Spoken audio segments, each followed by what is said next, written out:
So we're going to dive in real quick here, just with some of those delays. We're already 2 minutes after 10. I want to respect everyone's time here. So thank you, Tricia and Peace Arch Hospice Society for having myself and my partner, Laura Gaspar here.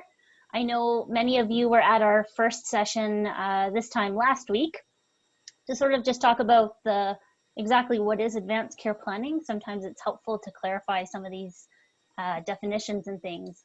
But today we're going to spend some time actually talking about how it is that most of you spend some of your leisure time, which is doing volunteer work for the Peace Arch Hospice Society, which is lovely, lovely, amazing work. I live in this community, so I appreciate all of your time here today. So we're going to talk a little bit about that role, and how we're going to talk about it is, you might think I'm a little nuts, I've lost my mind. We're going to be talking about interacting with patients and different things like that. I know we are not doing that in the midst of COVID, but we're going to talk about the ideal world once things look a little different after we've all been vaccinated and we sort of go back to some of our activities as before. So once again, I'm Lauren. I'm one of the nurses on the advanced care planning team for Fraser Health. And Laura, did you want to introduce yourself? Hi, I'm Laura Gaspard, and I'm the social worker who's partnered with Lauren. Perfect, thanks. Before we dive in today, I'd like to just do a bit of a land acknowledgement here. I'm not going to read what's on the slide. You all can read, I know that, but I would like to really actually take a moment to sort of express my gratitude. I don't know about you guys, but especially during these times with COVID, I have had more appreciation than I've had in the past for these lands. And for these traditional lands, and for the people that were their stewardship on these lands. While staying away from friends and family, I feel like the nature and outdoors is one of the things that's been left for us. And this weekend, I don't know about you guys, but it was beautiful and warm and sunny, and I had a chance to really stay isolated but enjoy the ocean in White Rock. So I hope you've all had a chance to do that as well. So thank you to the Semyamu First Nations. So what are we going to do here today? I know Tricia said if you're uncomfortable, turn your cameras off, and I'm going to reiterate that. Absolutely turn your cameras off. However, we would love to hear your voices. What we're going to do today is really start talking about that volunteer role and what that means in advanced care planning at that moment in time where we're supporting people in hospice near the end of their lives. So we're going to do a brief review of sort of what we talked about last time for those of you that weren't there, and to sort of just quickly clarify, get our brains sort of primed and in the right place. We're going to spend a little bit of time talking about our own advanced care planning and what that process looks like for ourselves. Often the best way to teach something is to do it yourself. And so I've definitely found the most eye-opening experiences for doing advanced care planning with others has come from doing my own first. So we're going to spend a little time talking about that. And then of course, once we do our own, then how do we support others? And what does that volunteer role really look like? We're going to talk a little bit about boundaries. And of course, we'll get to the challenges. I think those will naturally rise to the top in some of our discussions today.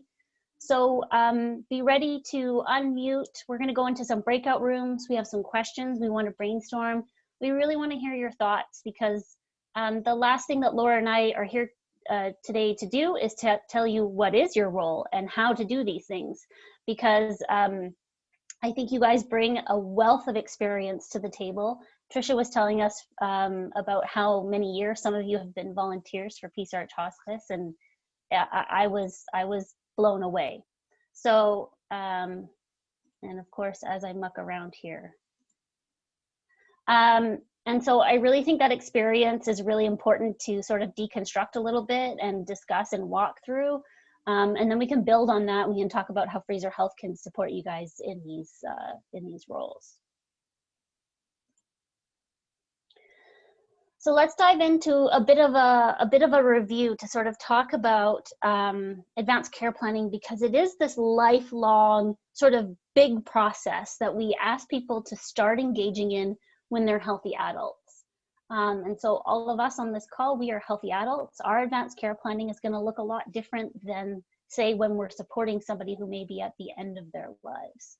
But regardless of how different it looks, it's still the same process. So really, advanced care planning is for everyone.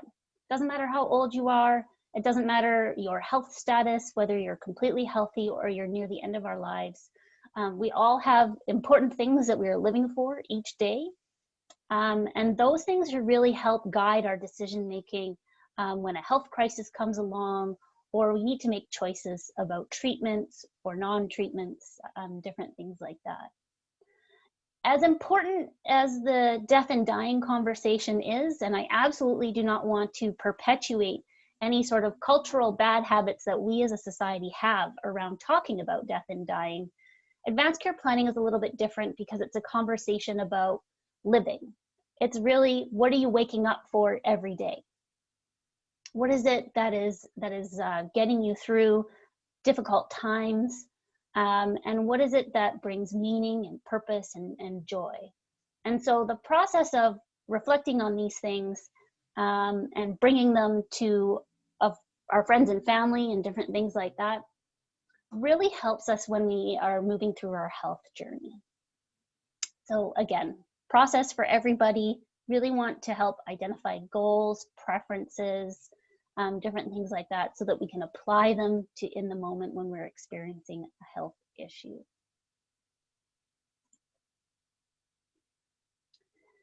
I'm sure I'm preaching to the choir here, but often when we're out talking about advanced care planning, people sometimes push back a little bit, or they say, you know, Lauren, but I'm young and healthy, or but I don't want to talk about death and dying. You know, I want to leave things to fate, or I'm someone who changes my mind a lot. And all of those things are fine. But I always come back at them with, well, you know what? If COVID has taught us anything, I think, in the last year, it's definitely that life is unpredictable. And whether that happens slowly over time, or if it's a very sudden event, I think uncertainty is all staring us in the face right now. And so why plan? It gives us some control, right? And I think, I wonder if that's maybe one of the things that you as volunteers see on a regular basis, or have seen in the past when you've been in the hospices, is people looking for a sense of control, something that they can shape their final days with. The other thing is that if we don't make plans and we don't engage in these advanced care planning processes, there are laws in British Columbia that sort of dictate or decide for you if you haven't put some things in place and you're not able to speak for yourself. And really, all of these plans, putting them in place, are such a lovely gift to our friends and family. It helps them when they're in uncertain places as well. So if you can't speak for yourself, you know, your family, your friends, those important people in your lives are going to have to be your spokesperson. And wouldn't it be lovely if they already knew what you would decide if you could be there and speak yourself?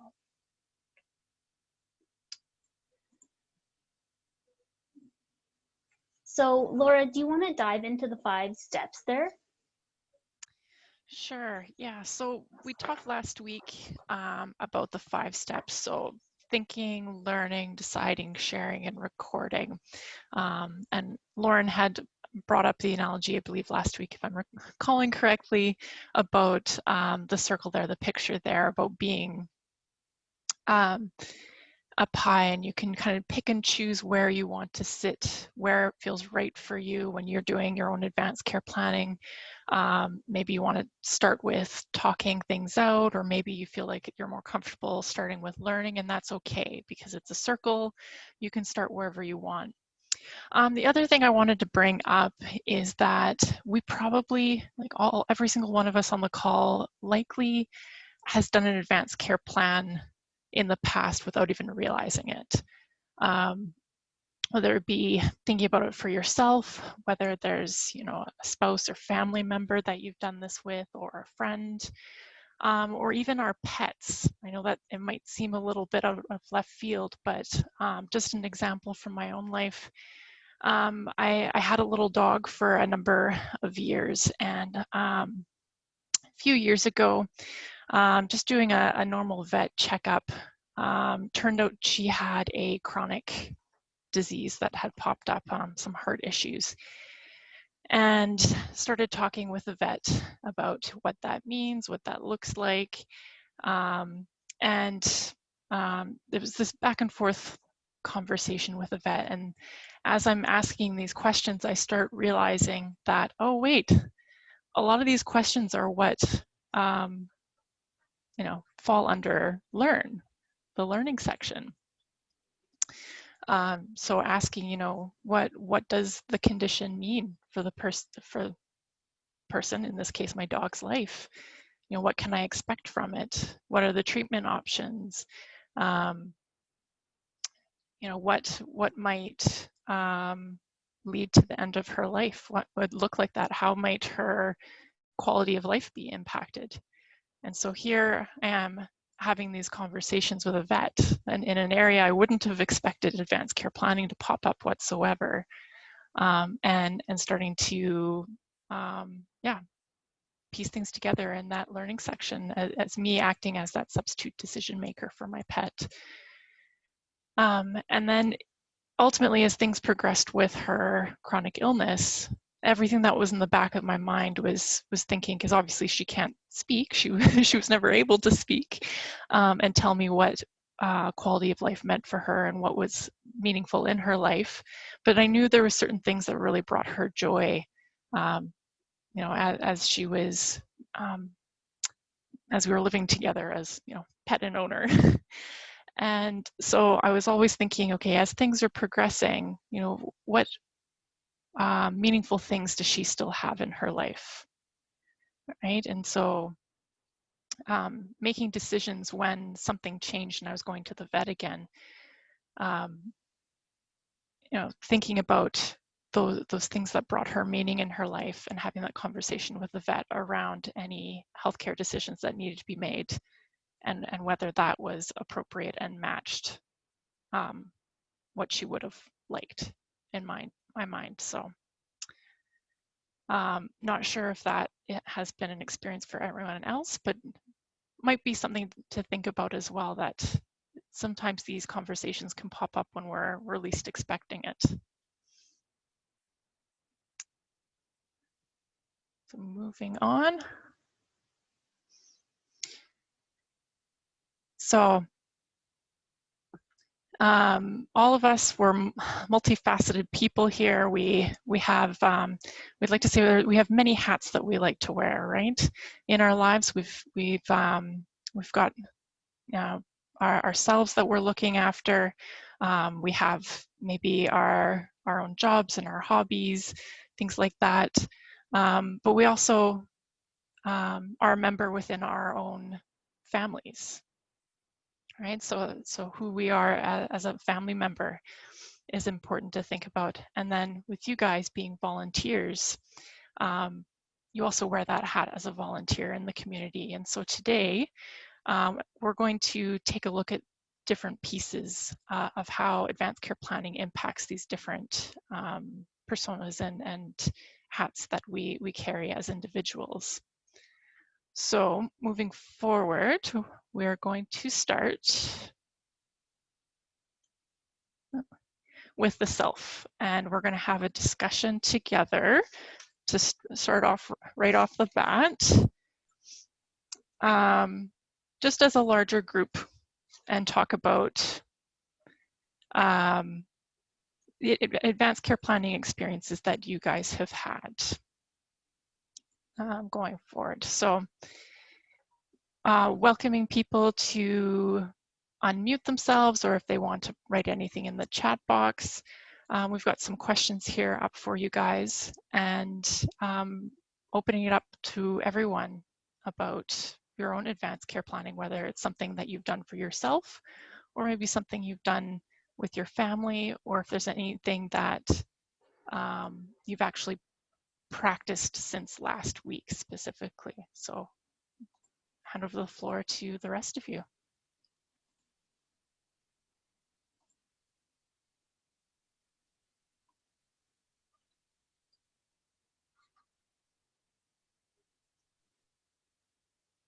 And maybe make it simpler. Is there anyone here, you can show of hands, or if you want to write in the chat box, has anyone actually ever done advanced care planning for themselves in the past?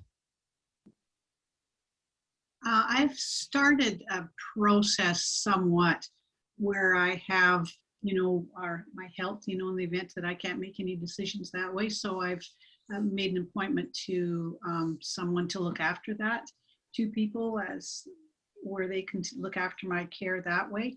And also if I become incapacitated, I've made it very clear what I want done and how I want to be looked after. I wasn't there last week, so I'm not sure what you've been working on, but basically that, and of course the will and that type of thing. So, and then I run around the house and yell at my nieces and say, okay, now this is what I want you to think about when you think about this item right here, and you can do whatever you want with it, but you really I want you to know the history of it. So I've done some of those things. That's great. That's a great start. And then for yourself, Jill, when you were having those conversations, was there anything that you felt really went well or anything that you would do differently? I think that's a wiser question when I'm in a situation where I'm not able to look after myself. Because I think I've made it clear, and actually I've gone back and I've asked them, now, do you understand where I'm coming from? Because they don't think you're ever going to die or you're ever going to be incapacitated. My big thing is being incapacitated. I have no issue with dying, but it's the whole being incapacitated. But I've gone back and asked for feedback. Do you understand where we are here? And they feed me back, yes, this is what you want done. So that's what I've done, but I'm sure there's lots more I can do. Oh, I know exactly what I need to do. If I am incapacitated, and you brought it up here, is one of the things I would be doing is the things I do like to do. So if I'm incapacitated, yes, I want to go to the beach. Yes, I want to go be rolled out in the garden, or, oh, can I still pluck at the flowers, or whatever it is. So that conversation will have to happen. Thank you. Yeah, great. You're pointing out a lot of good pieces, things that we did talk about last week around values. So it sounds like, Jill, you really value being outdoors and in the sunshine, in nature, and really wanted to make sure that's expressed to the people around you so that they can make sure that you can still enjoy those things if you can't direct or communicate that for yourself.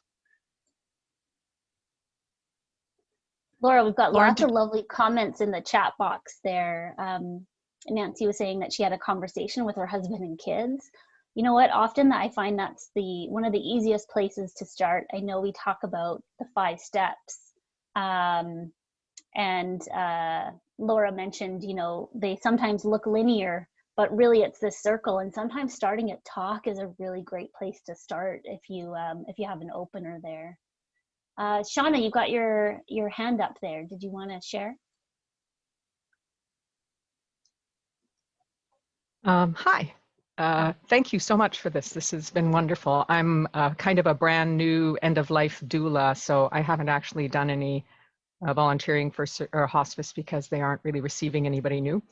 But the reason that I went into this was because I had 2 very close friends die in the same year, and one of them handled his death very, very well with an advanced care plan. He did his whole bucket list, and the other one had no preparation. And so there were so many things that went wrong at the end of her life, where there were people that she had made arrangements that she wanted to be sitting with her, holding her hand as she was passing, and she hadn't told her family that, and so her family wouldn't let the people in because they weren't family. And it was like everything just went wrong at the end. And I saw very clearly how unprepared the one family was and how very prepared the other family was, and how even the grieving process for the families was so much smoother for the family that had been prepared than for the family that hadn't. It was very ragged for the family that hadn't been prepared. because they had been making all of their decisions from a place of survival, and they really didn't know if it was what their mom wanted.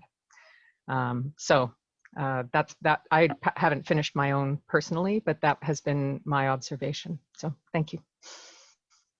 And Shauna, I think your experiences are fortunately and unfortunately textbook.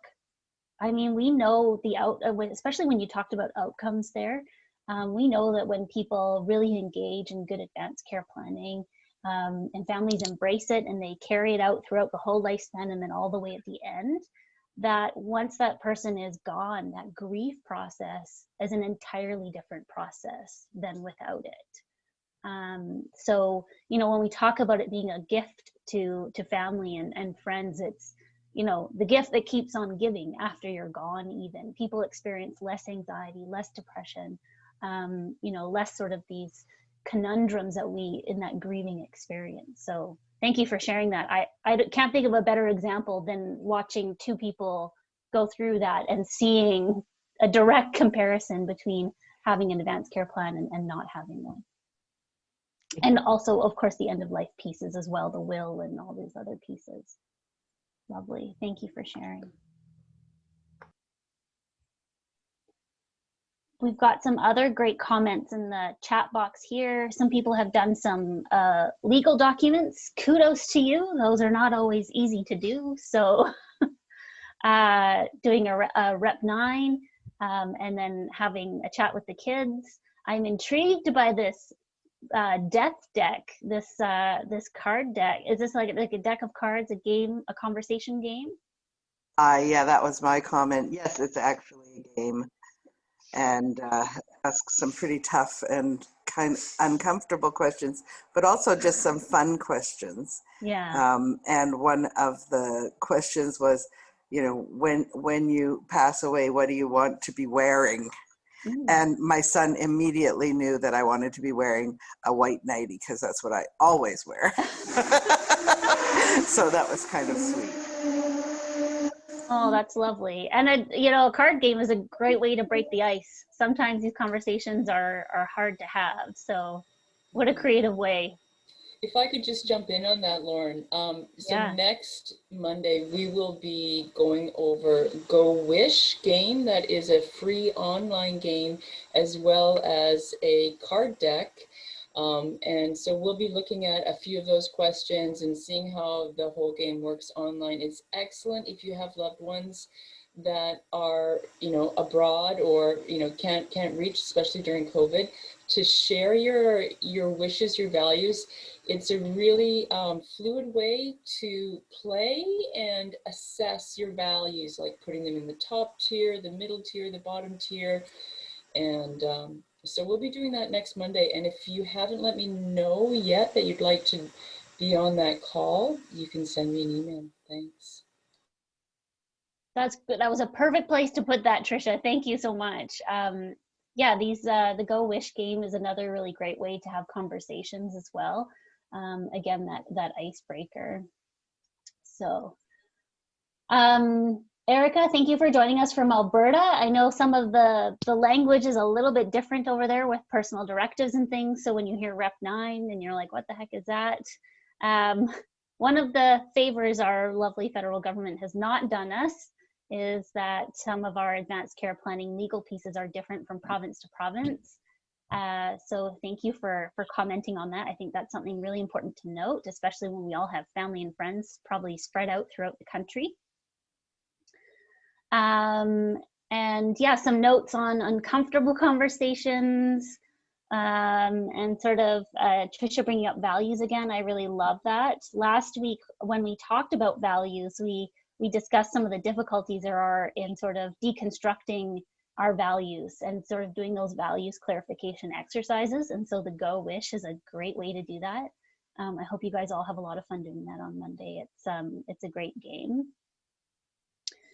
Sherry has shared that the family is engaged in some preliminary discussions, which is great.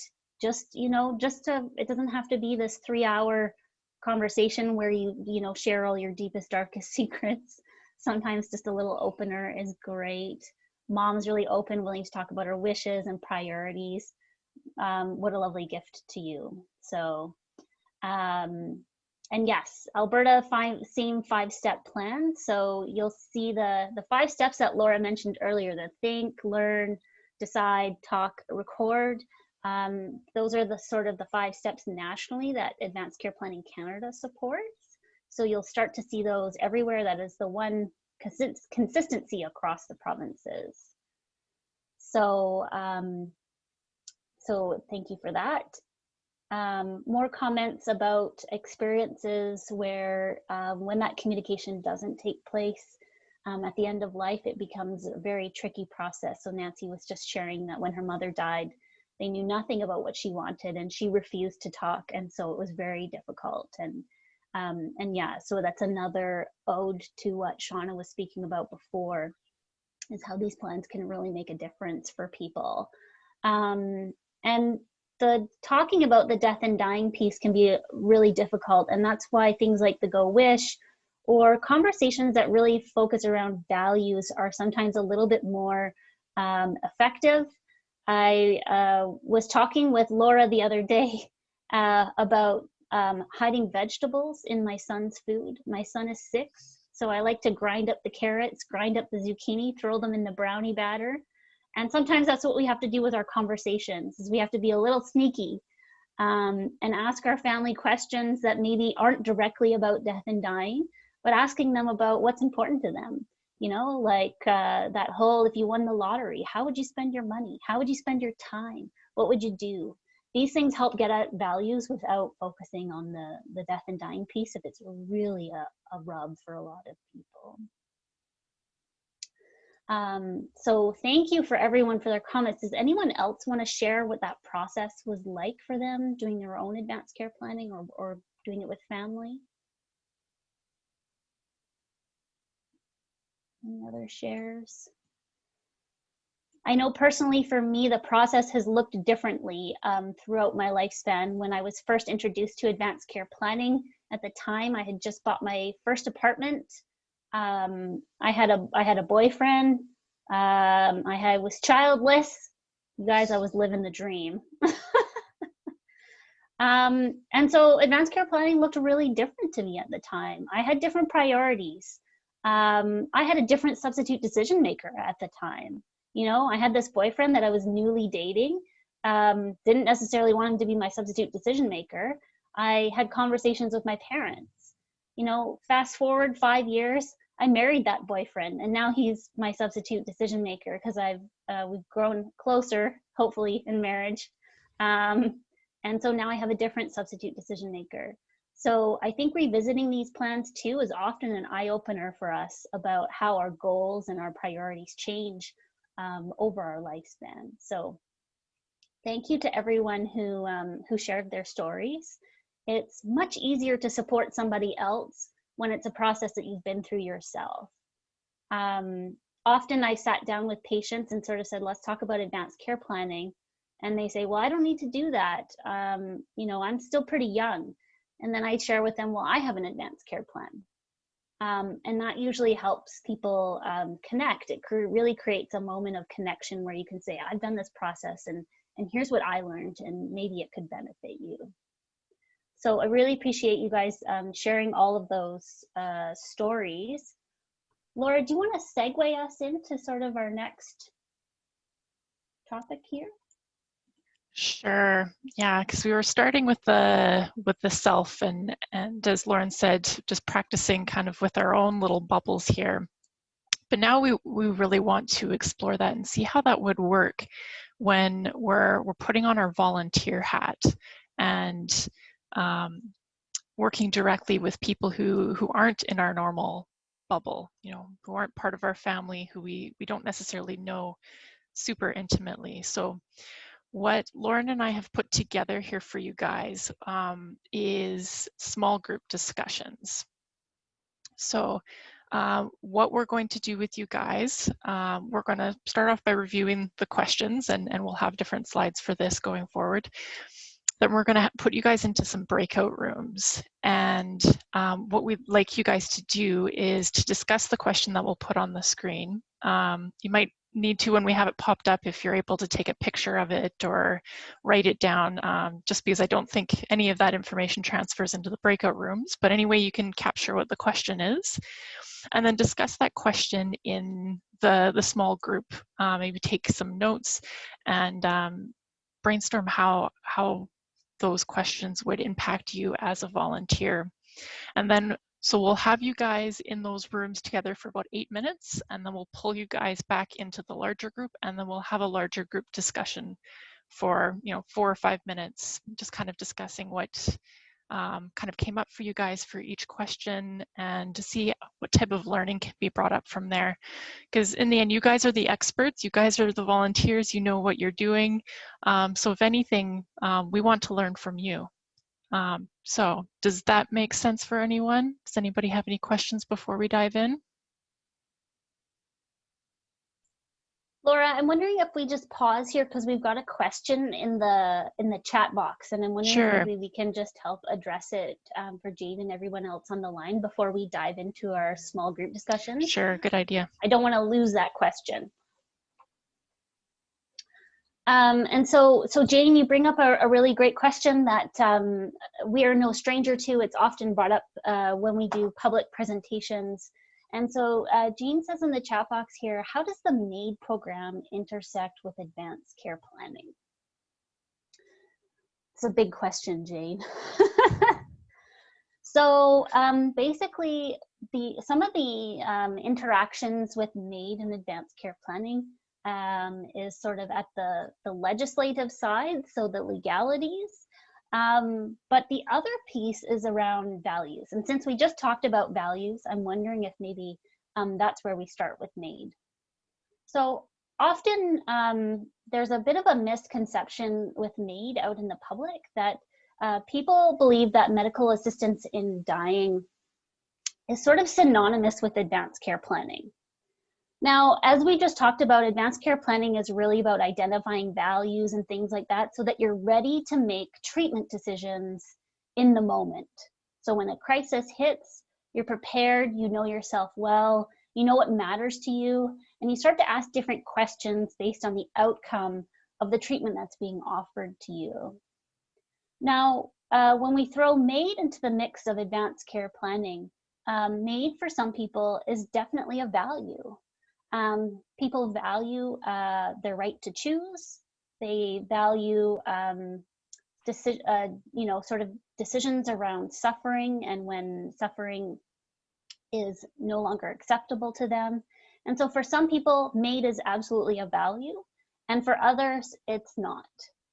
And so that's usually how we talk about MAID in the public, and we encourage people that if it's something that's important to you and that you value it, then you should let your family know. Here comes the sticky bits, which is with the law.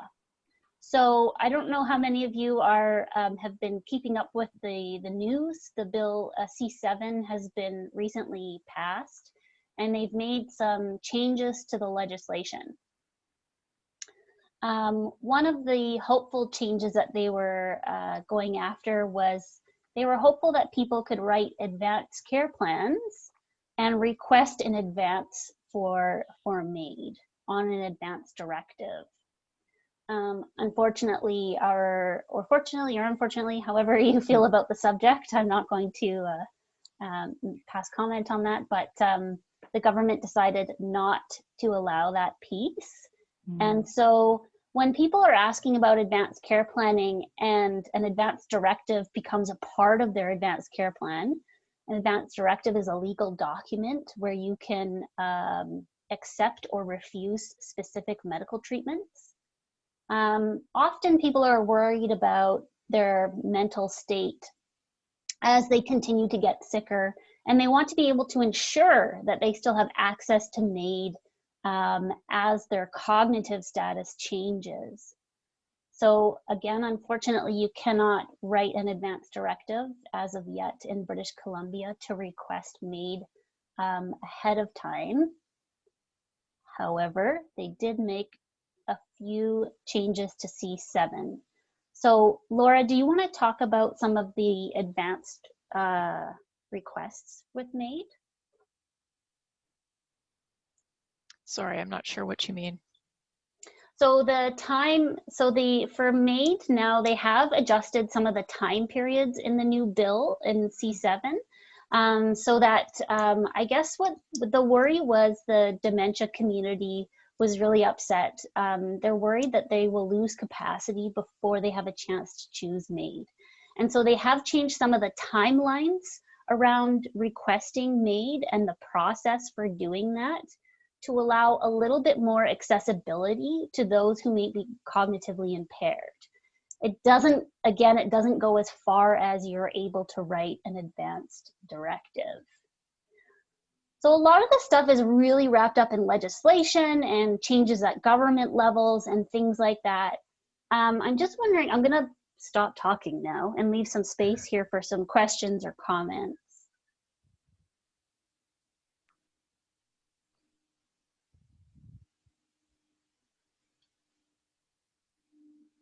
All my rambling made complete sense. That never happens.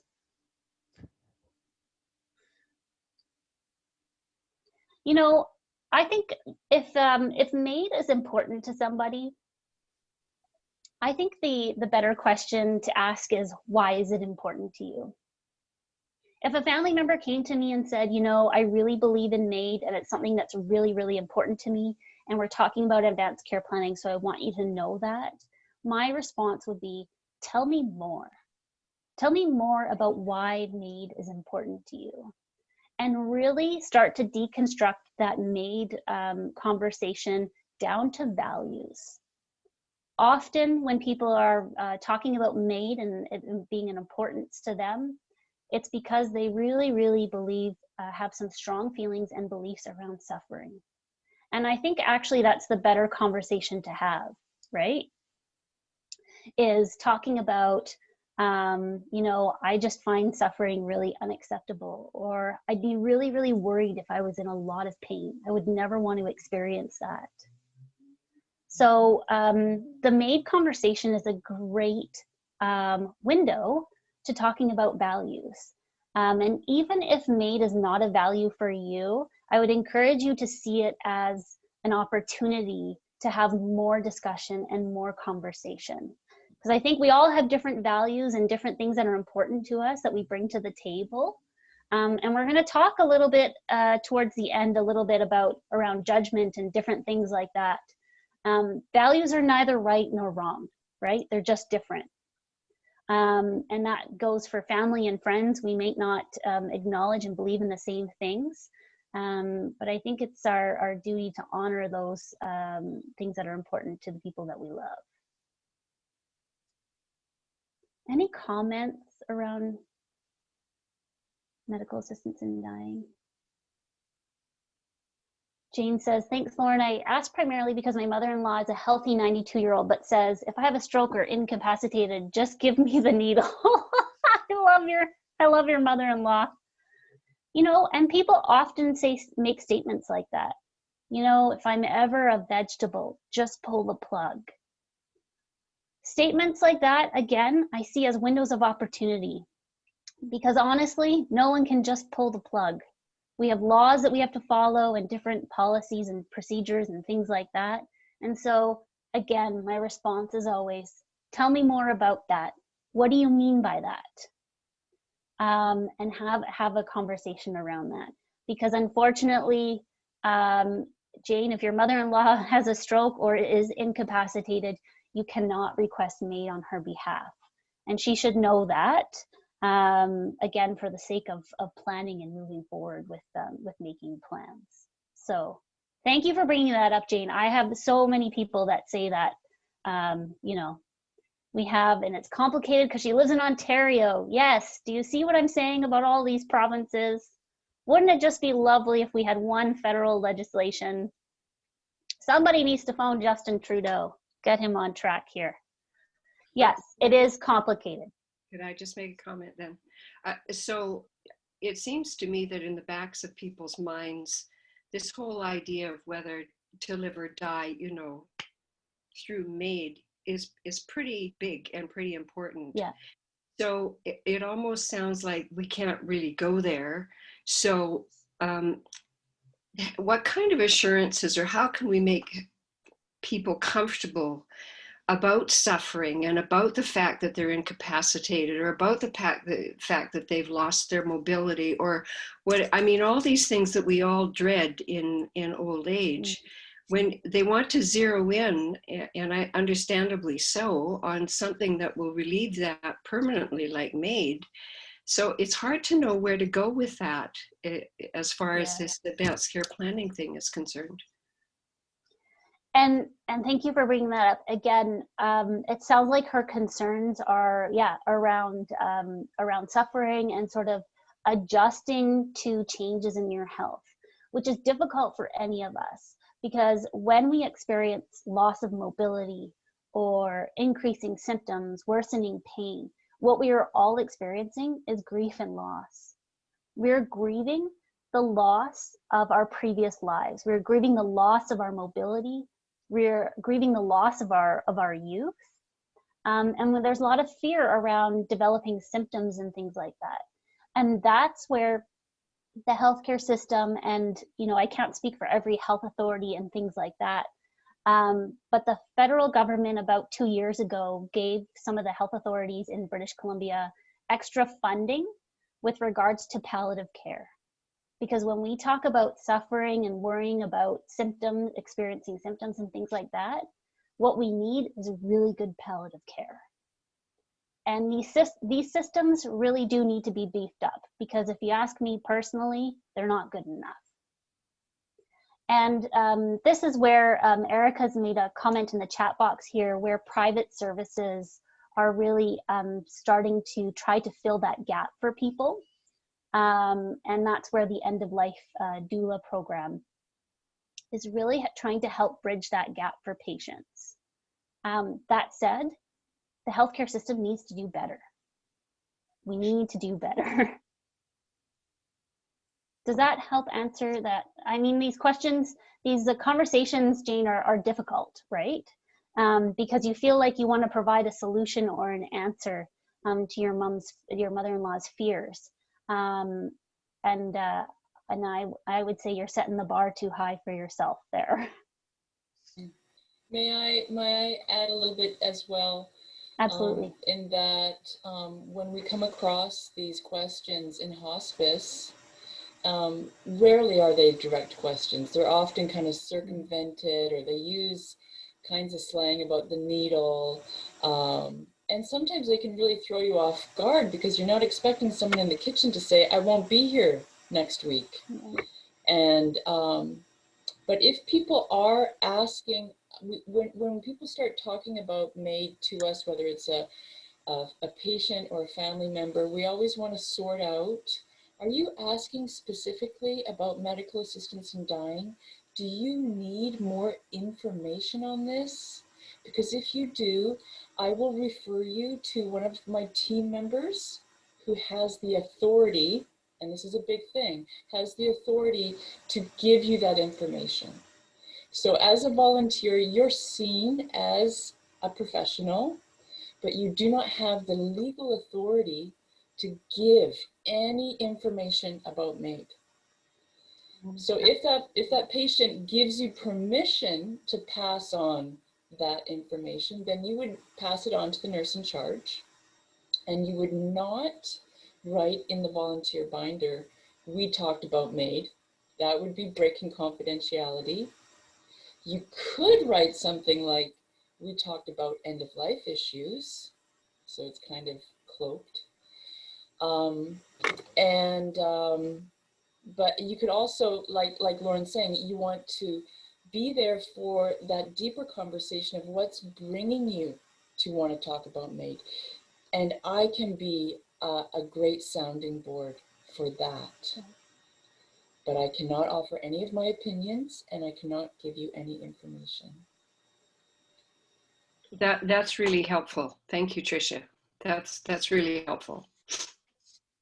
Yeah, and I think, Tricia, you touched on a couple of things things that are really important as well.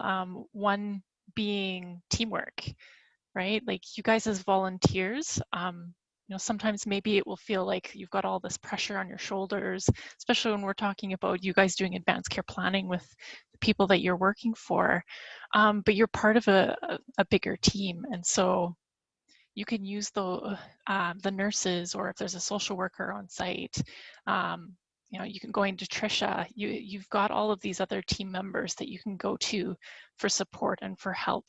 And you know, my background is in long-term care primarily, and I just kind of an added plug that I think ties in with what Trisha was saying. I found in long-term care, it was the people who worked the most at bedside with the residents that were super, super vital and key. And I think you guys are amazing because you guys are the eyes and ears. So from the perspective of, you know, a healthcare provider that wasn't sitting and working, you know, throughout the day directly with all the different residents or patients, like you guys would be the eyes and ears that could give me that vital information. So even if, as Trisha said, your scope is you can't provide all of this information, but using your team, and that becomes super helpful for the rest of the team to be able to carry it forward within their scope as well. So you guys have this vital, vital role as volunteers, and we really appreciate that you guys are out there doing that. Yeah, the other thing I just want to mention is that, so very nicely, Jane and Trisha have both highlighted to us what Laura was talking about earlier with the many hats that we wear and the different roles that we have. A conversation about MAID with family and friends and self is very different than if approached in your volunteer role. So in your volunteer role, as Trisha mentioned, you're bound by legalities and policies and procedures. But again, like Trisha said, you can have that conversation about values. And I don't know about you, but that offer that Trisha just made of, you know, I won't give my opinion, I'm just here to listen, sounds pretty darn good to me. I would really love if somebody ever offered that to me. And so, right? Can you imagine somebody coming up to you saying, I'm not going to give you any opinion, I'm just here to listen to you? I wonder if maybe somebody could tell my husband that. That would be really lovely. Because that's absolutely what you guys bring to the table. So we're going to talk about some of these challenges too as we go forward. I think MAID is definitely one of them. We'll probably revisit it again as we make our way through some of these questions. But Laura, should we give it a go? Sure, sounds good. So just a quick review, just because we had a great discussion before there. So we're going to put you guys into smaller groups, into breakout rooms. We want you to discuss this question here. How might you respond to questions from clients about advanced care planning? So if you discuss that amongst yourselves within your group there, we'll give you 8 minutes, and then we'll bring you guys back and we'll discuss as a larger group some of the things that came up, maybe some of the themes that you were talking about together. All right. So you'll just get a pop-up on your screen asking you to accept a breakout room. If you're able to participate, just accept and we'll take some time to chat. There is a help button if you need help, so please don't be afraid to ask.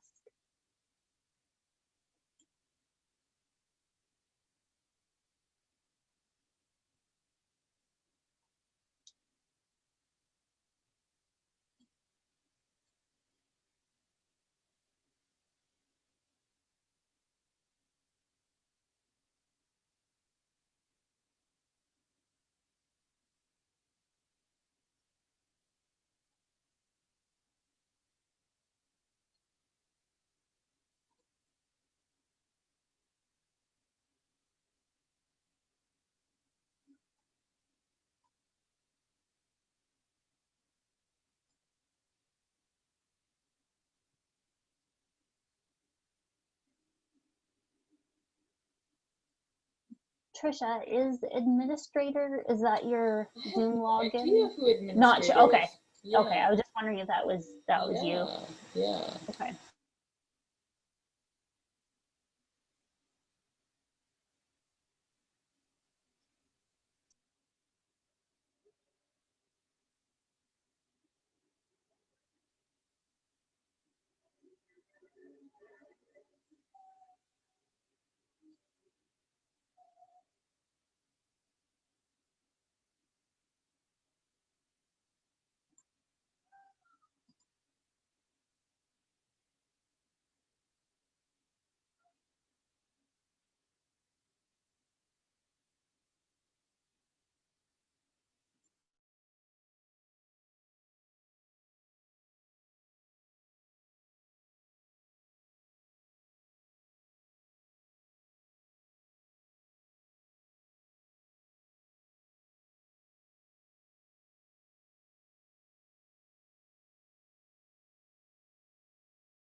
Hey, Laura, can you open the, I'm going to close the PowerPoint. Can you run the PowerPoint?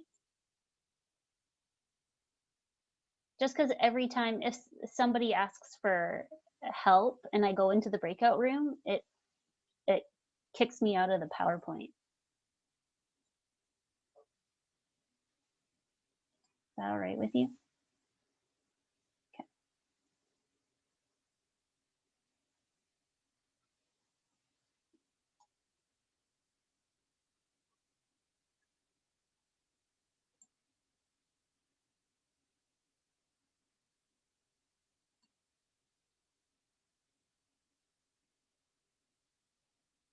Oh.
Hi everyone, welcome back. I know we had a couple of glitches there, but otherwise went okay. I'm just curious how some of the discussions went in each group. Does anybody want to share what they talked about? Well, one of the first things that came up, I think, was that among the four of us, I think this is correct, that none of us had been really asked about advanced care planning. Like that wasn't a question that we've experienced. I certainly haven't. And I think the other three said the same thing. So I don't know, maybe we're just not getting at the question the right way, but no, you nailed it, Joyce, because I think sometimes some of the issues around advanced care planning is just simply the language. A lot of people aren't familiar with the term advanced care planning and really what that means. So of course we don't have any questions about it, right? Yeah. Does anybody else want to share? Well, Lauren, it's kind of like the carrots mixed in with the brownies, right? Absolutely it is. So sometimes people are asking you questions about advanced care planning without using the words advanced care planning if they're not familiar with it. When I was, my office, we used to be in Laurel Place Hospice, and one of the social workers came into my office and said, oh, the lovely lady down the hall, one of our clients in hospice, I just asked her what it is that she would want to make her more comfortable. And this woman, bless her, was so lovely and just said, you know what? I'd really love my duvet from home and a can of ginger ale. Can you make that happen? Can you make that happen for me? And I said, wow, really great job. You did some great advanced care planning. And the social worker said, what? And I said, absolutely. You know, especially at the end of our lives, sometimes it's the small things and the small moments that really create the most meaning for us. And all that woman wanted was to be comfortable and to have her favorite drink. And I can't think of anything more advanced care planning than that. It was, what did she need in this moment to bring her joy, to bring her life meaning and purpose? And it was very simply that duvet and a can of ginger ale. So yes, sometimes people are talking to us about advanced care planning and not using the words advanced care planning. Anyone else want to share about their discussions?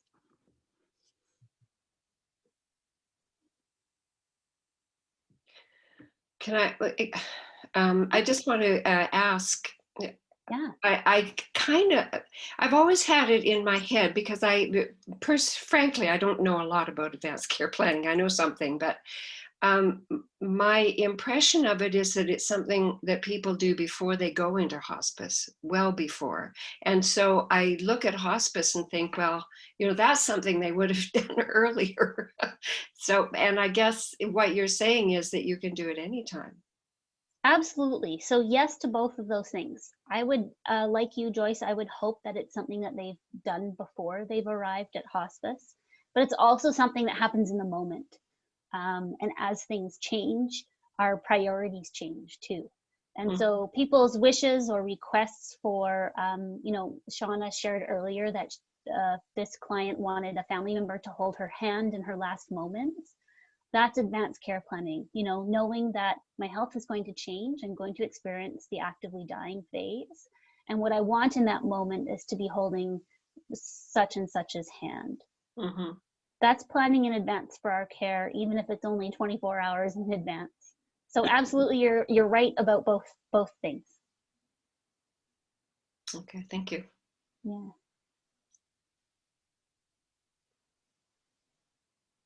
Any other thoughts?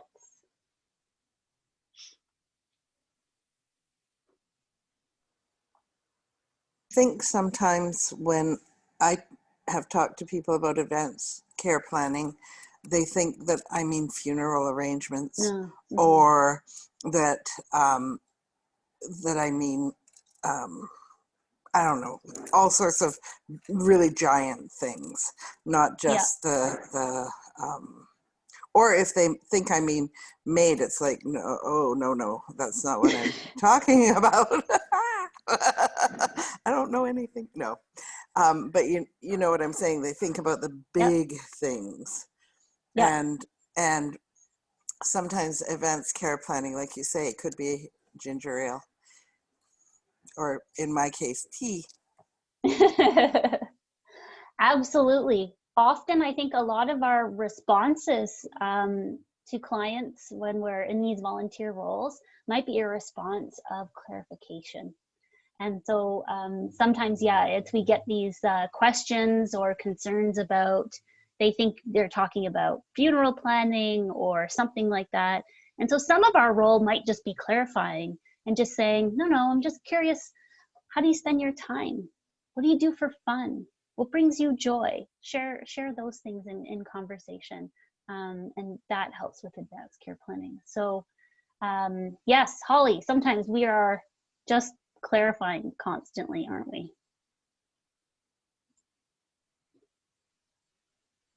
Any other shares?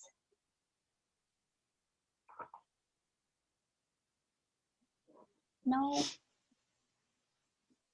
Laura, I don't know about all of the rest of you guys on the phone, but I've had 2 cups of coffee this morning, and I'm wondering if now is a really good time to have a break. Does that sound good? Does everybody want to take a bit of a break here, refresh your tea, go to the bathroom, whatever it is that we need to do? Yeah. Good idea. Okay. So Good idea. let's take a pause here, 5 or 10 minutes. We'll go take a break and then we'll all meet back here. Does that sound good? Should we say, just for clarification, it's what, about 3 minutes after 11, come back at 10 after 11? Just a nice round number. What do you think? Yep. Perfect. Okay. Great. All right.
Okay.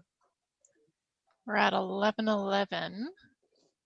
Maybe we'll just give another moment for people to return. Looks like most people are back.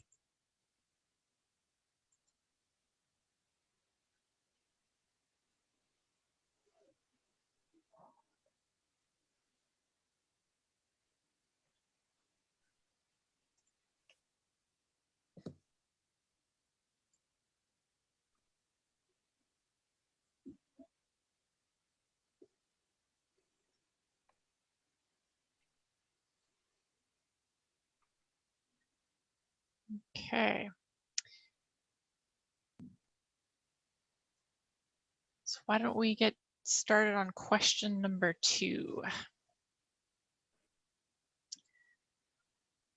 All right, so we're going to do the exact same thing we did with question number 1, except obviously it's a different question. How might you bring up the topic of advanced care planning with clients?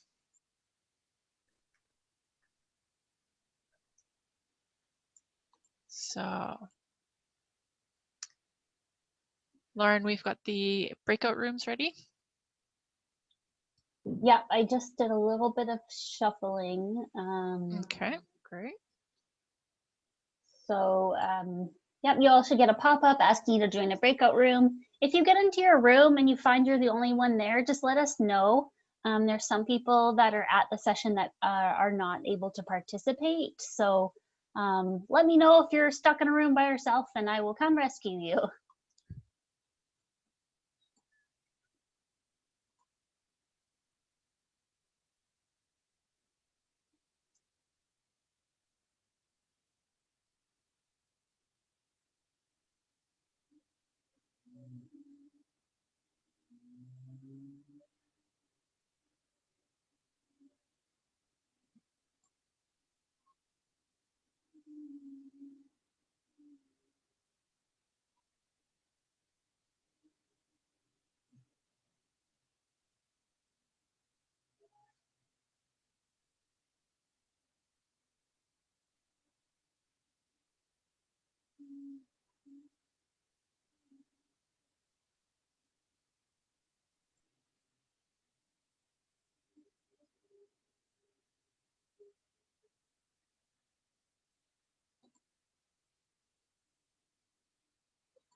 All right.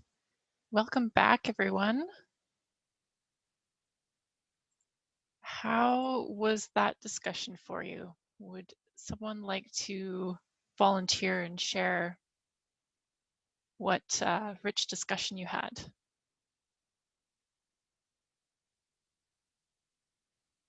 Well, I could start if you like. Go for it, yeah.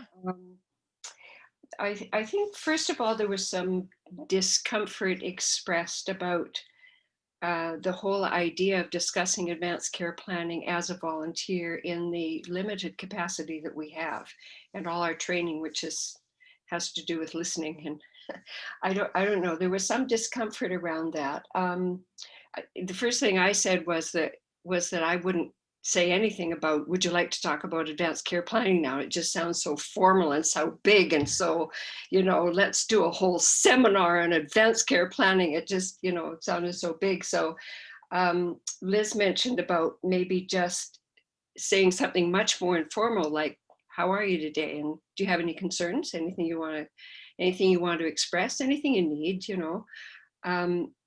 but there was some hesitation about the whole usefulness of this big topic of advanced care planning from the point of view of the volunteer.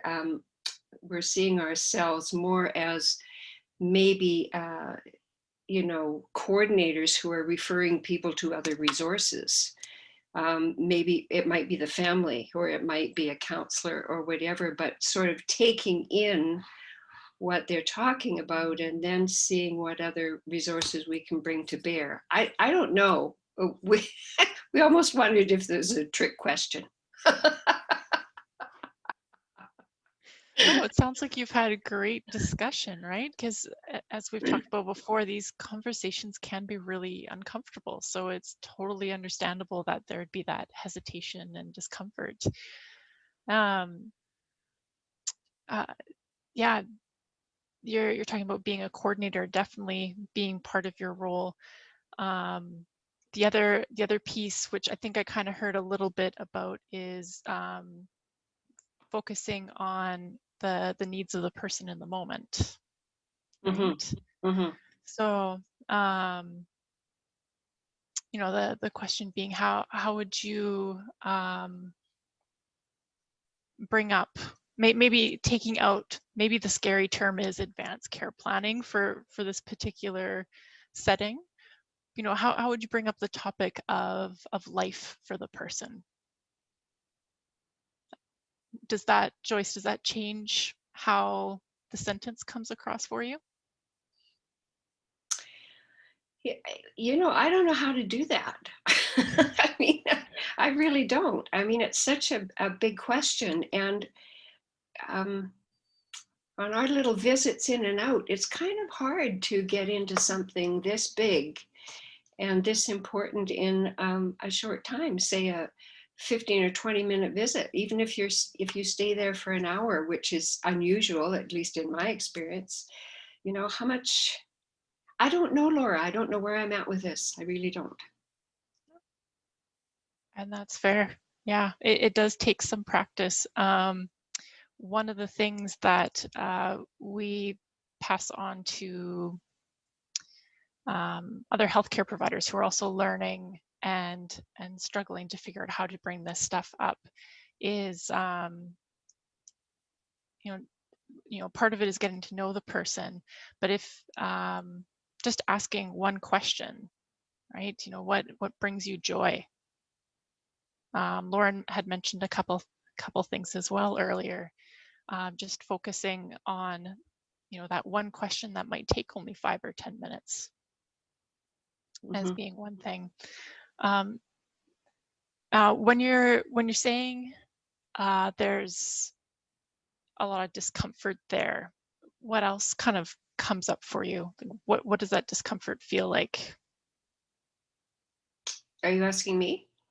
Yeah, sorry, Joyce, yeah. or if anyone else wants to jump in, that was part of that conversation.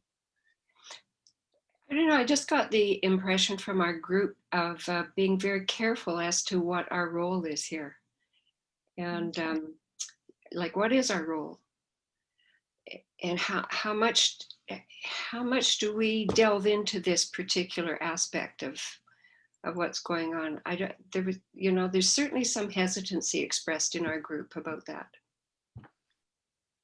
I'll just add to that, to what Joy said. It's absolutely what is our role here. I mean, personally, myself, I don't have any issue talking about this at all, but that is not what I believe our role is. But however, if you're looking at of advanced care planning as asking the question, what brings you joy? Well, I think I understand what you're trying to say. So advanced ACP is a huge conversation. So, I mean, if we're getting down to what brings you joy in the day or what brings you joy, that's absolutely, I wouldn't have any issue with that. But actually discussing ACP as a broader subject, then I wouldn't. So I think I really struggle with this question because it's, yeah, there's so much to it. It's big. Yeah, and right? the thing is, and what pieces do we pull from exactly this big question that will fit our particular scenario? So if you're saying what gives you joy is that's part of ACP, well then I can get on board with that. But anything much beyond that, no. But I mean, it's a good question for sure. I'm complete. And then Jane puts in the chat box, I think it's difficult to answer because for those of us who visit, oops, sorry, going too fast here. I just have to scroll up. I think it's difficult for us to answer because for those of us who visit the hospice residents, it is that we haven't seen clients for over a year now. Yeah. Yeah, and Laura, Lauren. Erica's got her hand up there. Oh, sure, go ahead, Erica.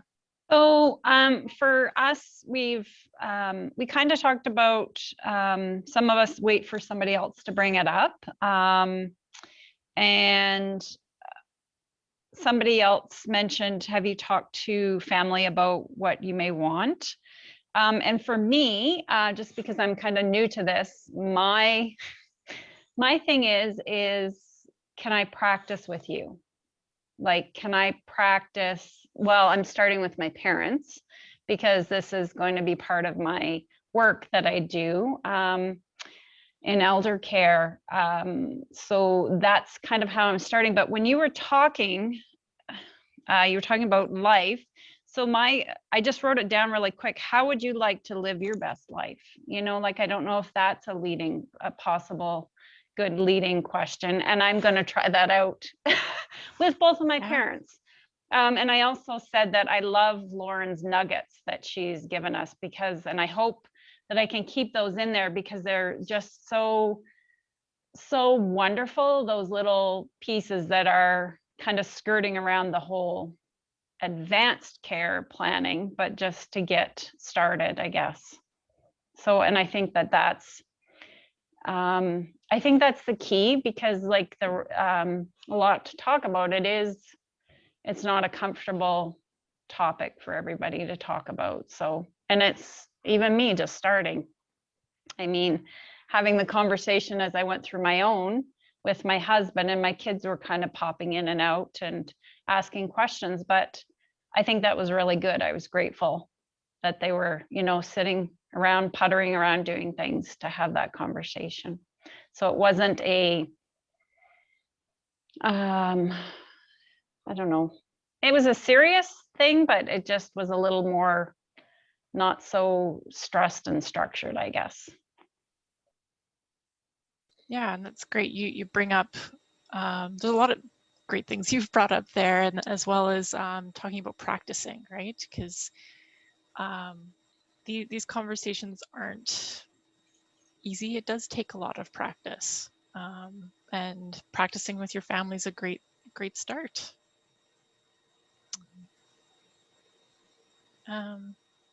Trisha's got her hand up there. Yeah, go for Laura. it, Trisha. Thanks. So what I'm hearing is also that, or what I also know of our volunteers is that they bring the rest of the team so much vital information, right? Like we've mentioned before, because they are at bedside, but also that our volunteers can share their intuitions. Like it may not be a direct conversation. For example, if a patient is feeling upset that they missed the visit of their loved one because they received so much pain medication that they were then sleeping when their person came, and now you're hearing that they're very upset that they missed that visit, that's talking about their values. So advanced care planning, is for the future, but really what our volunteers see is in the moment, right? Or maybe something that's recently happened. So again, when we filter it down to values and what's your best living, our volunteers can be the advocates for the patients. Absolutely. And there's a slew of great questions from Liz in the chat box. I highly recommend everybody take a peek at that. They're great questions. But I also loved how Joyce, maybe you were playing a little bit of devil's advocate there, with wondering if this was a trick question. And how might you bring up the topic of advanced care planning with clients? Well, what if we didn't? What if we didn't bring up the topic? I think what Joyce highlighted so eloquently at the beginning was that you all have amazing active listening skills. And it's very much an homage to what Trisha just said as well, is that we pick up on sort of the things that are happening in the room, the things that are being talked about. And sometimes it's a simple, hi, how are you? But really falling back on those listening skills and hearing what clients want to talk about and what they're bringing to the conversation. Maybe in some situations we actually don't have to bring it up, that it's right there in front of us and we're having those conversations already with people. And so I love that Joyce brought up the skill of listening, because I think it's highly underrated, and I myself need to practice more of it.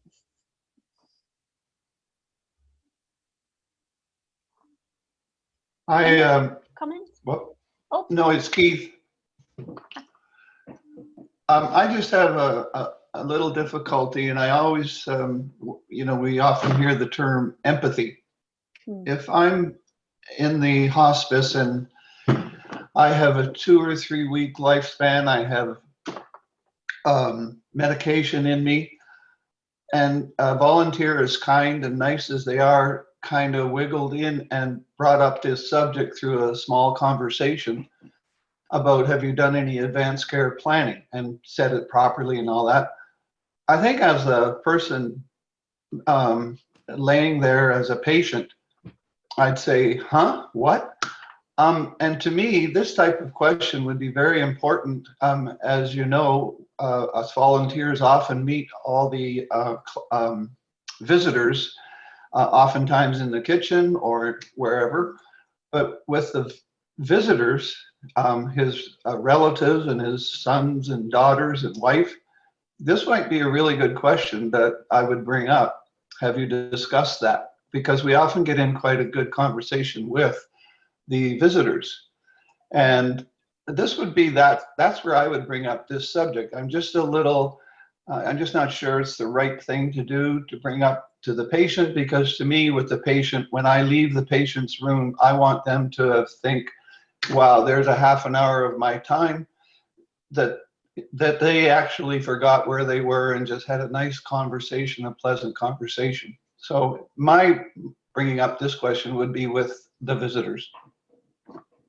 I tend to agree with you, Keith. It's a very different, it's a different conversation, right? With the patient as opposed to with family or visitors. And so maybe with the patient, it is what brings you joy, or what, can I do something to make you more comfortable? What is it that you hope for today? Whereas with our family members and friends, it might be more of a formal, like you said, a formal question around, have you heard of advanced care planning? Do you want some more information on it? And so yes, both are advanced care planning, but they look totally different, right? And I think that's where, again, Joyce's comment about, we're not going to sit down with patients and offer them a whole seminar on advanced care planning, you're right, Keith. It looks very different, and I couldn't agree more with your comments.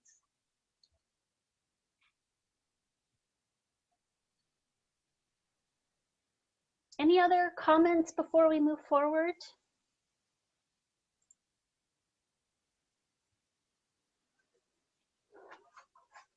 Laura, do you want to dive into the next one? Okay, moving right along. So we've got question number 3.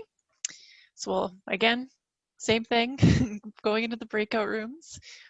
How would you address client concerns about wanting to change their advanced care plan?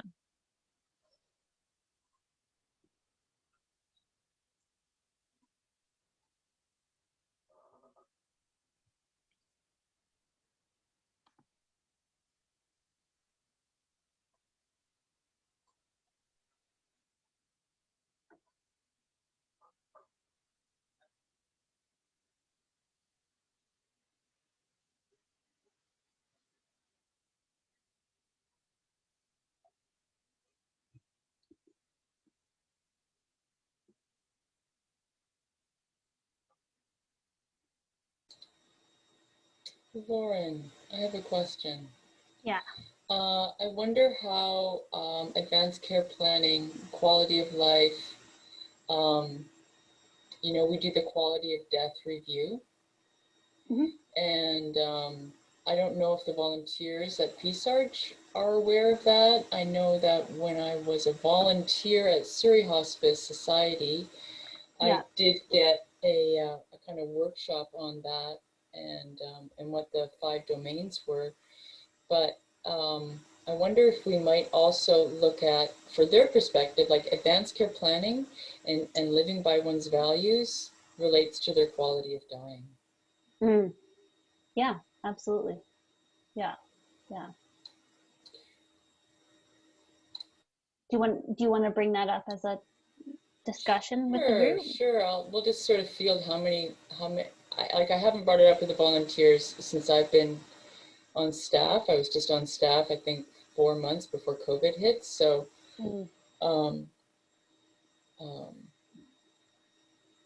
yeah. These guys are lovely. They do not give themselves enough credit for what they do. For what they do. They really don't. They are. They're really an amazing group of people. Yeah. Yeah. I don't know if they realize how much healthcare providers really value their presence and depend and almost lean on, you know, the items of the pieces, the nuggets that they bring us. Right. You know, it's not the nurse that's sitting at the bedside sometimes having these deep conversations. They're running around completing tasks. Yes. It's those volunteers that really It create is. those But amazing you know, there's connections. also that culture that really needs to be nourished. Yeah. So that there is an ease of communication. Yeah. Yeah, and that has a lot to do with who's on team. Yeah, you know? absolutely. And so fortunately, we have a great team at PSARCH that really does value the volunteers and the society. Yeah. Yeah. Yeah, it is a strong community, I would say. I think it's a really nice reflection on the community, you know, itself. For sure. Yeah. Yeah. We certainly see that in our smaller communities. We often are comparing South Delta and White Rock. South Delta is another strong little tight-knit community. Yeah, you a know, kind of niche community where people have been here for a long, long time. Yeah, MAID issues aside, South Delta is a very is a very active, strong community that, you know, comes together. That's right. That's right. Yeah. Yeah, deep roots. Yeah. Yep. Yeah, and other places, you know, that have more of a transient population, or have more of a student base that are the volunteers, Yeah. it's hard, the retention is very high. I Yeah. mean, very low. Yeah. Yeah. And just size, you know, some of these, like Surrey is just getting so big.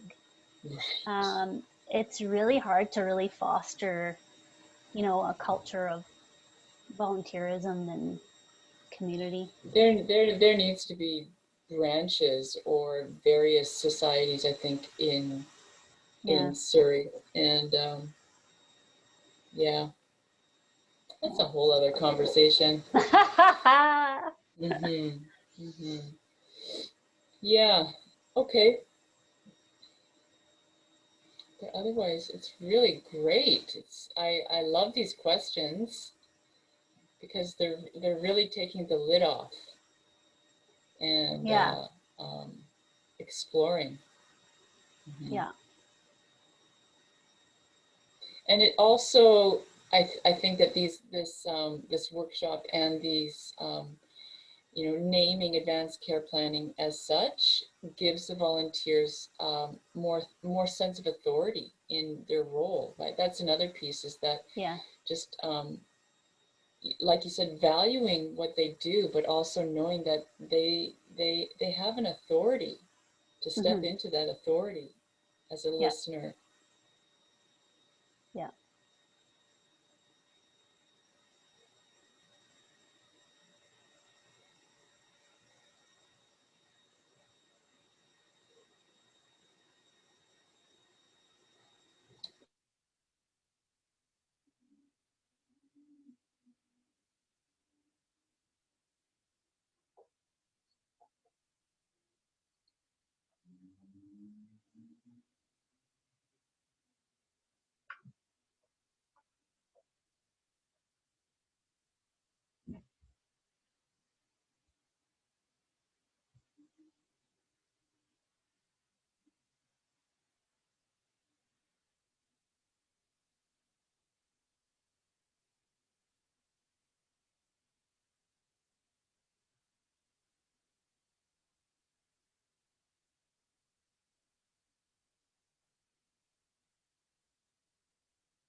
I'm hearing back from a couple of people. Well, Shauna mentioned that her audio fizzed out, and Deirdre's just let me know that she was having problem with the screen and with audio and so on, so she's gone offline.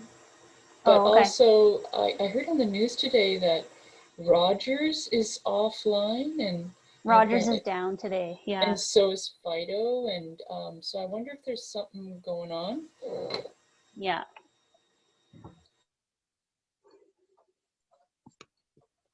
Tech challenges, always a good time. Okay, and everyone's back now? Looks like it. Okay, so Any volunteers? How did that go for you guys, that question? How would you address client concerns about wanting to change their advanced care plan?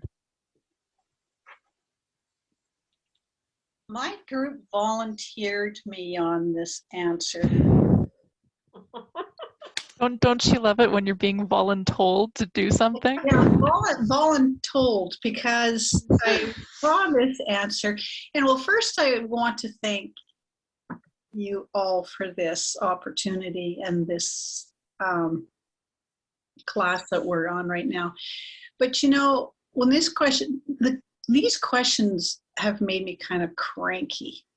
And I think cranky in the sense where, I mean, I appreciate the whole idea around ACP, but from a volunteer's perspective, we're just not there. How would you address client concerns about wanting to change their ACP? Well,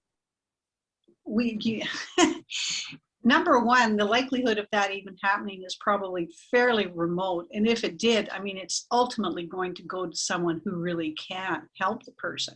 So I think I think there's other ways we could sort of ask a question, or we could get more out of this. And my suggestion is that whole definition of what is ACP. There's a piece of it that I think is very valuable for the volunteers. And that is, of course, the way we can, you know, get the duvet cover, or, you know, are you happy to, you know, what makes your heart sing, or, you know, whatever your thing is. But these other broader ones are, yeah, they don't resonate with me at all. Isn't that nice, that lovely direct approach?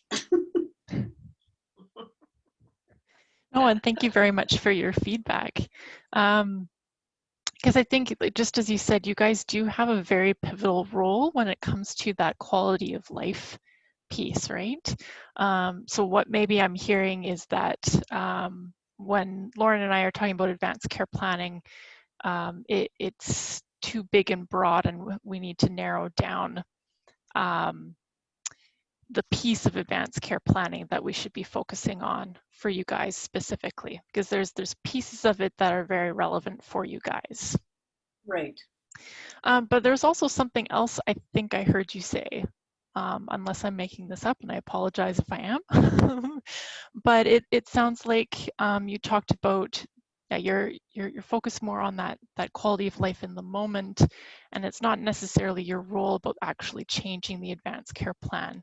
But we can go back to things that Lauren and Tricia have said before, because you guys have such a pivotal role around being the ears, the eyes and ears of the people in hospice, and you're listening to them, and you're actively listening. So you're figuring out, you know, what's actually going on for this person, and then you can pass that information on to a nurse, or maybe you take it to Tricia and say, you know, this is what I'm hearing.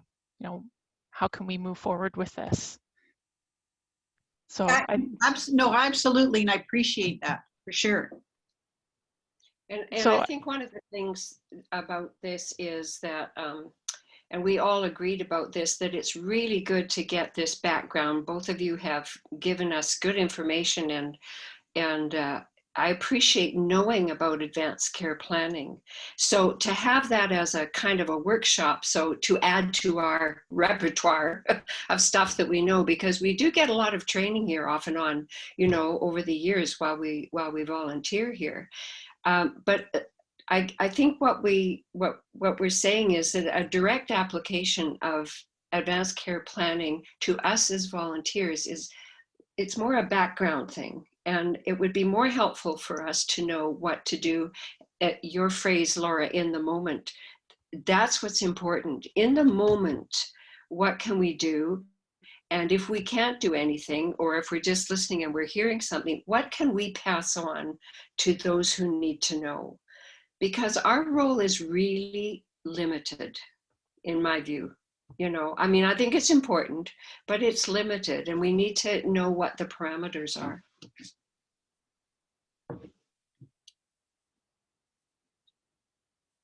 all right, sorry, I'm just taking down a few notes because I am enjoying the feedback you guys are giving us.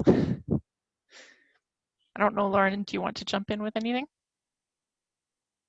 And that's No, how I think Jill has something. Oh, sorry. Yeah, sorry. I just want to say, and that's how the diplomat Joyce actually addresses the question. But they sent me out first. But I liked your word cranky. I mean, it's, you know, it's catchy. No, I think you guys are bringing up some really great points about boundaries and being very clear about your roles. I have to say that it's not beyond anybody's scope here to ask somebody what they like to do for fun or how they like to spend their time. I think that's casual conversation, but you're right, you are a conduit to a larger team. What I was saying to Trisha when you guys were in your breakout rooms was that I felt this was a really humble group, and that you didn't recognize your value and what you guys bring to the table. I know you talk about limited scope of roles and things like that, but you have a presence that I want to let you know is really appreciated by the healthcare team and makes a huge difference for patients. Because if a patient had a concern about wanting to change their advanced care plan, maybe they planned to have their best friend at their bedside holding their hand as they took their last breaths. And while they were in hospice, they changed their mind. They said, you know what? I actually don't want my best friend there. I actually want to be alone. And they might have discussed that with you in conversation. Yeah. And that is so huge. That is so important. And again, you guys are that connection to the healthcare team, right? Where you can bring that information forward and help people achieve what they want to achieve in those last moments. Yeah, but you just brought up something really important there, Lauren, which is how confidential are our conversations? Because I've always thought that kind of thing should not be passed on unless the person specifically said, please pass this information on to my mother or my best friend or whatever. But we're very careful about what we pass on that people tell us. Yeah, absolutely. And so confidentiality, I think, is a really important piece. And so we are always asking for permission, asking for patients' permission to share information. And I mean sharing information with the healthcare team. So, hey, you've shared something really important with me, and to ensure that happens for you, would you mind if I just let the charge nurse know what you shared with me? And we could share it amongst with the charge nurse and the other healthcare providers. They are bound by confidentiality, just like you and I. And so, they're not going to run to family or things like that. But, I think that you bring up a really good point. And I think it's often a missed step, not for volunteers, but I see it with healthcare providers all the time. We sort of just assume we have permission. And asking permission, I think, is a really important thing. So thank you for bringing up confidentiality. It's often overlooked. Trisha, did you have some comments? I saw you wanting. Yeah, during the breakout room, Lauren and I were talking about quality of death assessment, and I haven't brought this document forward to our volunteer hospice team here, but when I was a volunteer at Surrey Hospice Society, I received a workshop on it, and I think it was kind of a new piece, and so we did get a look at it. And I should bring a document in. And can anybody just raise their hand if they know about the quality of death assessment tool? Have you had any training or info on that? Okay, so I'll make it available and send it out. We'll definitely, this will be one of the pieces in our refresh when we get back up and running. But the quality of death assessment tool goes through the 5 domains of palliative care. So the physical, the cognitive, the spiritual, emotional, and social, looks at were their needs met at end of life. And the palliative team goes through it after the person has died and assesses how well the team met their end of life goals.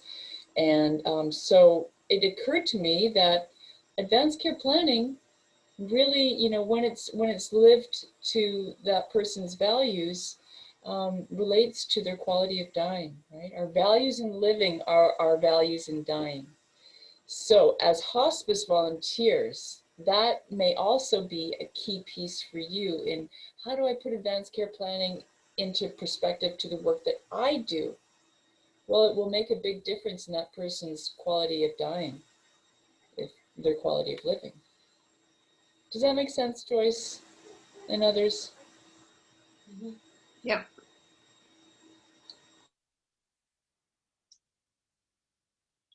Perfect.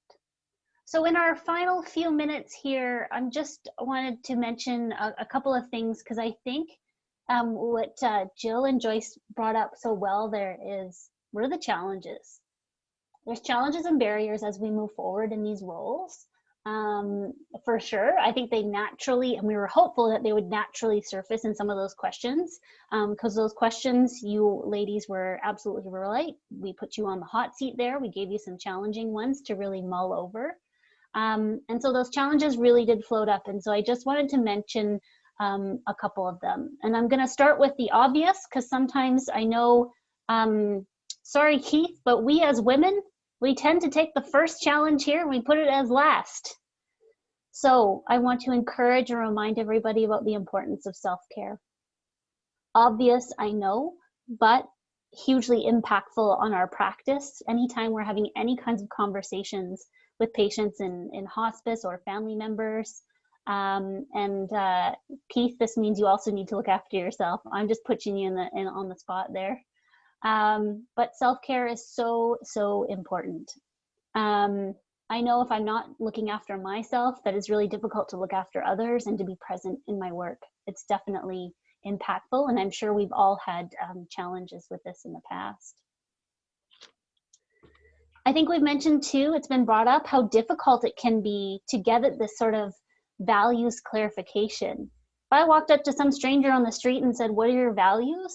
I'd probably get a blank stare. And if somebody asked me that, I'd probably give them a blank stare too. It's not something that we all think about every single day, day in and day out. And so narrowing down what brings us meaning, purpose, and joy in these small moments and in these final moments can be a little bit tricky. And so I would encourage everybody to look at some of those questions that were put in the chat box there. There are some great contributions by everybody. And to really sort of simplify the process. I think healthcare providers also do this. We sometimes make things more complicated than they need to be. And sometimes it's a simple, casual conversation that really can get at people's values. I don't know if I even really need to mention judgment, the comments and the lovely discussion that we've had from everybody here. You are also cognizant of how you present yourself to patients and clients, how you respond. And so if a patient says, you know, in my last final days, what I would really love to do is smoke a pack of cigarettes. Well, we can't say, well, that's terrible. You can't do that. We need to reserve our judgments, of course, and what brings us one person joy may not bring another person joy. So I don't think I need to mention that, because the modesty that I've heard today tells me that this is not an issue for any of you. I'm sure you have lots of training and discussion around emotions and how to navigate some of these emotions in these tough conversations. Tears, anger, they all can bring up different things for us. And lastly, I think we had some really good talking points about legal stuff and boundaries when it comes to legal things like legal documents or asking for information surrounding MAID. Tricia was very clear about sort of the legislation as well as Peace Arch Hospice Society's policies on that. That is not within scope to provide information on that, but we can be a conduit to connect them with the right people who can give them the information they need. And so I think creating those, knowing those boundaries, it sounds like this group knows that really well. Just as we wrap up here, I'm just wondering if anyone has any last comments about challenges in supporting clients at the front line or anything like that.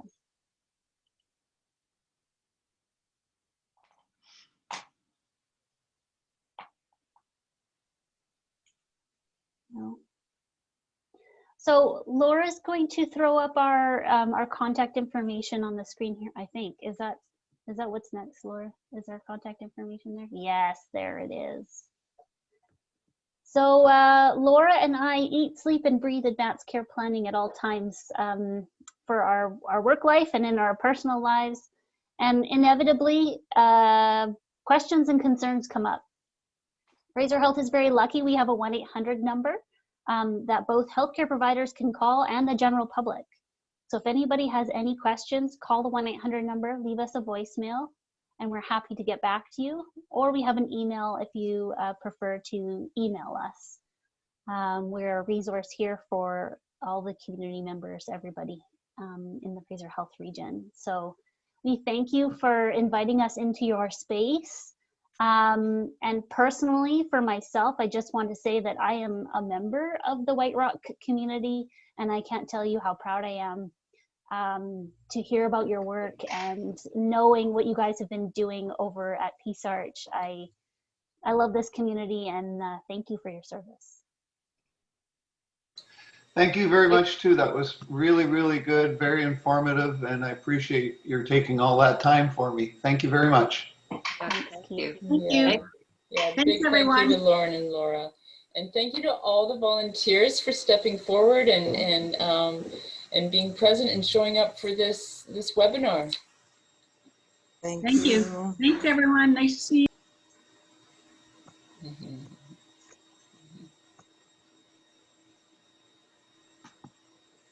Okay.